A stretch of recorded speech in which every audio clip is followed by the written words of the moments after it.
भगवान श्री कृष्ण जब माता देवकी और पिता वसुदेव को कंस के चंगुल से छुड़ाने गए तब उनकी उम्र 14 वर्ष थी। उनकी माता ने उनसे पूछा कि बेटा तुम तो भगवान हो, तो तुम हमें पहले ही कंस के चंगुल से छुड़ा सकते थे, इतनी देर क्यों कर दी?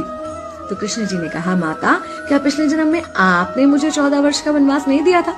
माता हैरान रह गई, बोली ये क्या कह रहे हैं आप? तब कृष्ण जी ने बताया कि पिछले जन्म में मैं राम था और आप थी माता कैकेयी और आप ही ने मुझे 14 वर्ष का वनवास दिया था और कर्म फल से कोई नहीं बच सकता माता, इसलिए आपको 14 साल का ये दुख सहना पड़ा। तब आश्चर्यचकित होते हुए माता ने पूछा, तो फिर यशोदा पिछले जन्म में कौन थी? कृष्ण जी ने बताया, वो थी माता कौशल्या, जो 14 साल तक अपने पुत्र से अलग रही थी। उन्होंने उस दुख को सहा था, इसलिए इस जन्म में 14 साल मैं उनके पास रहा और मेरे साथ रहने का माता और पुत्र के प्रेम का सुख उन्हें मिला। कहने का मतलब यह है कि कर्म फल से ना उस युग में कोई बचा था, ना आज कोई बचेगा।